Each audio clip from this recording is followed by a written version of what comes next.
Welcome to the Further Light Podcast, presented by Wisconsin Freemasonry, helping you accomplish your Masonic goals through education and more light. And now, I present to you, Brother Chris Ludke.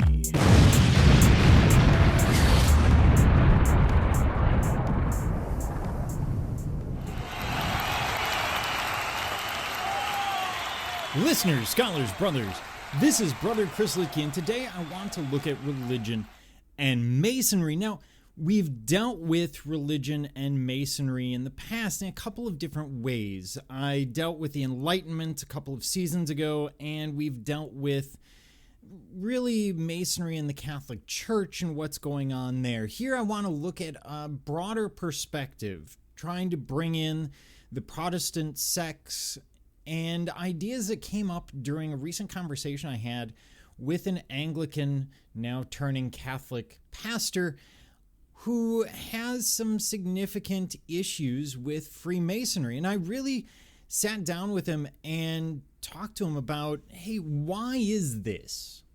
You know, what is your view? Really trying to get at that idea of the dialectic, but we will dig into that. So today we're tackling the big one. It's a subject that has launched 1,000 conspiracy theories, generated dozens of papal bulls, and caused more heated dinner table debates than perhaps any other aspect of the craft. We're, of course, talking about the intersection of religion and Freemasonry. To the outside world, this relationship is often viewed through a lens of suspicion. Is it a secret religion? Maybe anti-religious? Is it a pagan cult disguised in aprons? Not really well, aprons are not great disguises, but still, to understand the truth, we have to stop looking at what Masonry is today and start looking at the world in which it was born. To find the soul of the craft, we have to travel back to the 16th and 17th centuries, to a Europe that was literally tearing itself apart in the name of God. We're going to look at how the blood-soaked battlefields of the Reformation give rise to the middle chamber where men could finally stop killing each other and start building something together. Now, to start out, I get to put on my historian cap for a second here. Really, before I jump into what's happening after the Reformation, I should point out that the Reformation, of course, Martin Luther nails 95 Theses to a church door in 1517. Then those ideas of the Reformation had been around for at least 100 years. We had the heretical movements of the 12th, 13th, 14th centuries. We have ideas that are going back a ways. None of this is new. People are upset with the church at the time for a number of different reasons.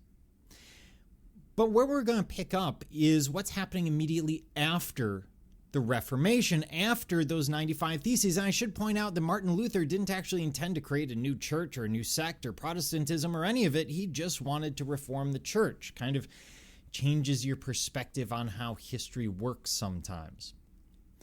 Now imagine a world where your neighbor's interpretation of the Eucharist wasn't just a theological difference, it's a reason to burn their house down.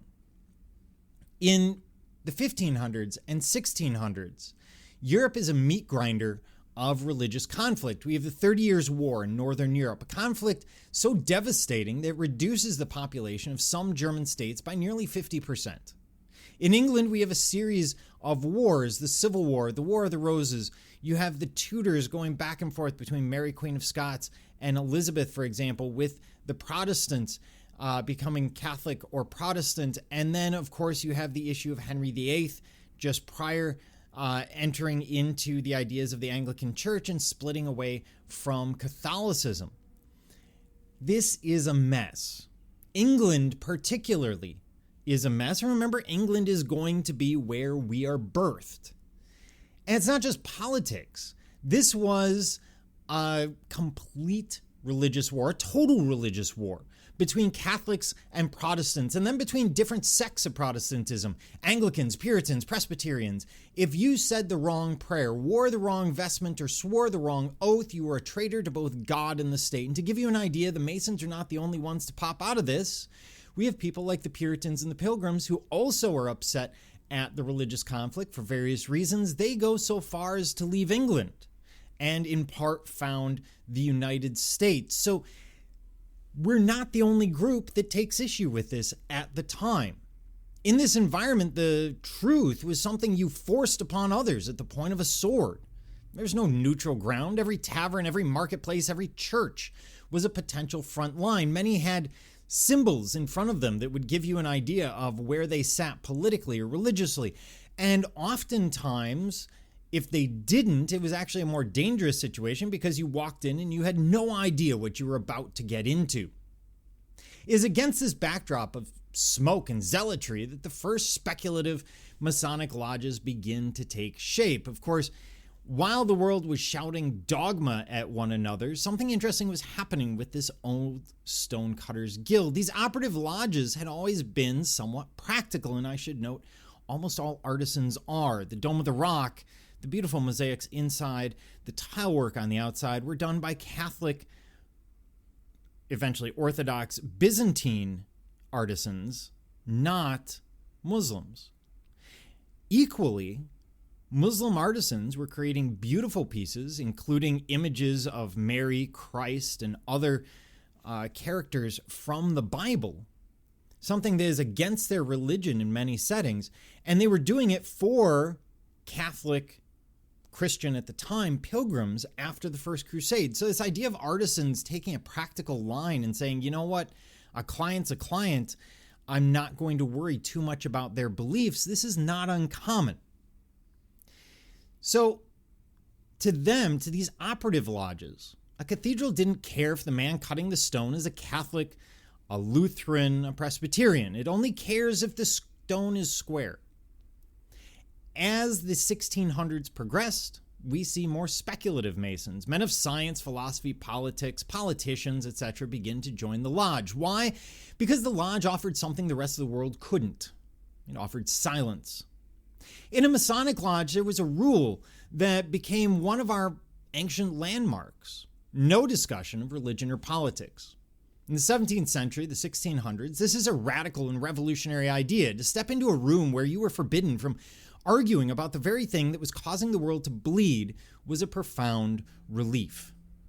The lodge became the first safe space of the modern era. It was a place where a royalist and a roundhead or a papist could sit down, call each other brother, and focus on the universal laws of geometry and morality rather than sectarian dogma of the day. As we move into the 1700s, we move into the Age of Enlightenment. Again, like the Reformation, these ideas are older. They had been really spinning and developing throughout the previous 100 years. We don't usually talk about that in history books because we like to give you a date and say the Enlightenment started in 1700.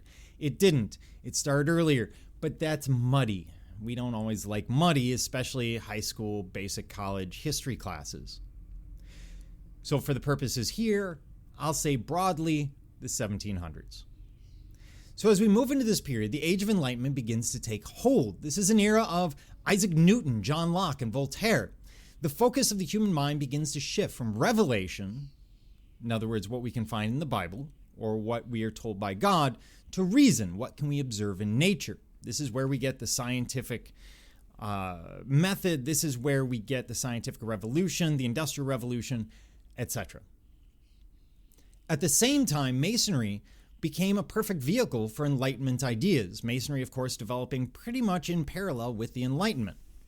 In 1723, a Presbyterian minister named James Anderson published the Constitutions of the Freemasons. In it, he wrote what was perhaps the most important sentence in Masonic history regarding religion. Quote, "A Mason is obliged by his tenure to obey the moral law. But though in ancient times Masons were charged in every country to be of the religion of that country or nation, whatever it was, yet 'tis now thought more expedient only to oblige them to the religion to which all men agree, leaving their particular opinions to themselves." Let's take that one little piece. The religion in which all men agree. Let's think about that.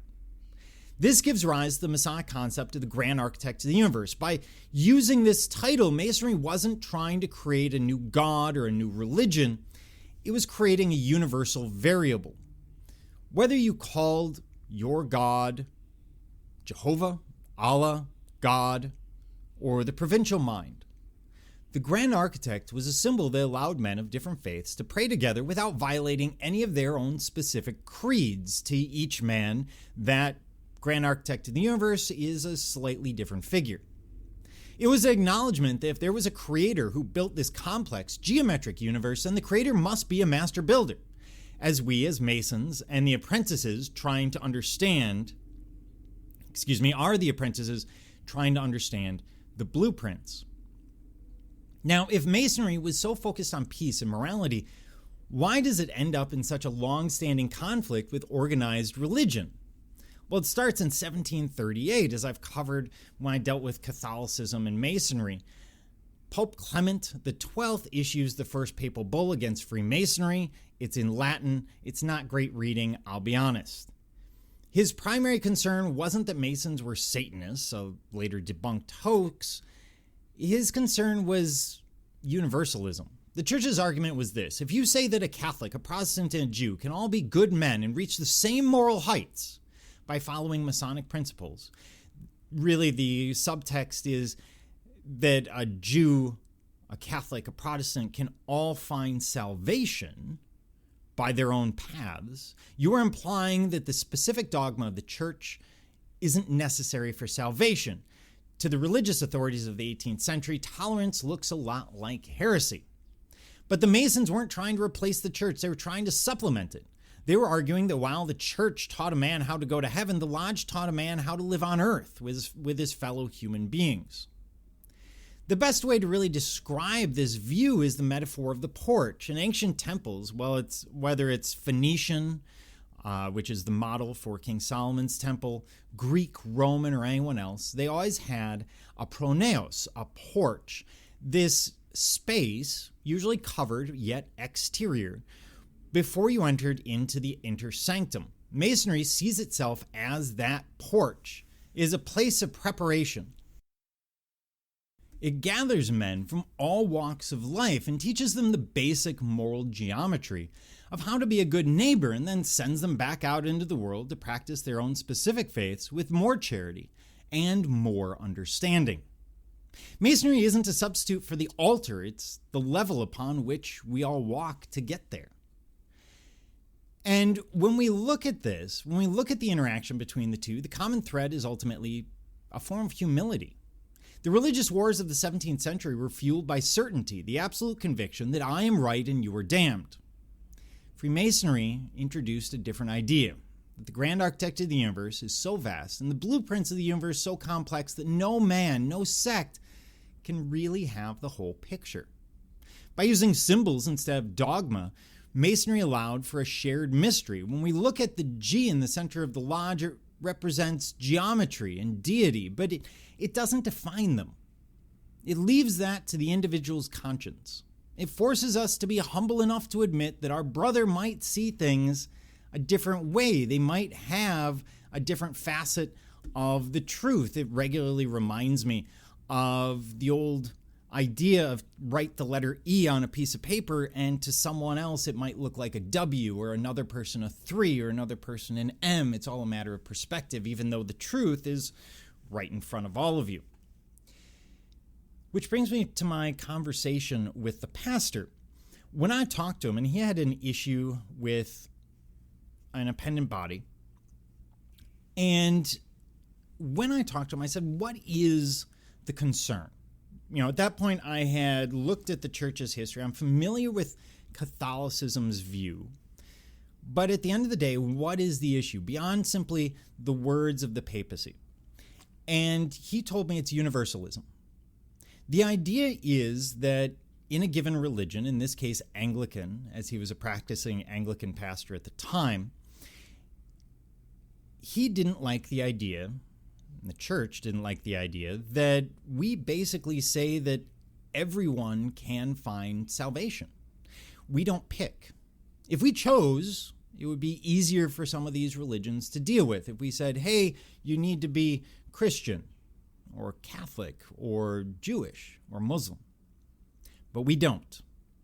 Instead, we focus on universality. The globes on top of the pillars denote Masonry universal. And that universality is not in and of itself anti-religious. However, it does create the issue that if a religion believes that their path to salvation is the only functional path, it's the only true path, then their argument would be you can't be a member of our religion if you believe there are other paths, because that would indicate that there is some agreement between these religions, and we want people to be in this religion. Religion is a strange thing. People do not like moderates, and that's really what Masonry becomes, is sort of moderate. Why don't people like moderates? Well, look at politics today. Everyone demands that we are either Republican or Democrat, liberal or conservative, Tory or Labor, wherever you happen to be, it applies.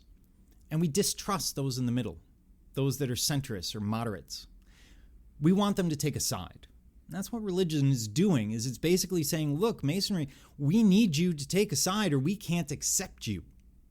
And yet, Masonry has become this amazing neutral third space where we can exist beyond the major problems of this world, beyond the religion and politics that are so divisive in society. And so it is an interesting view of each other.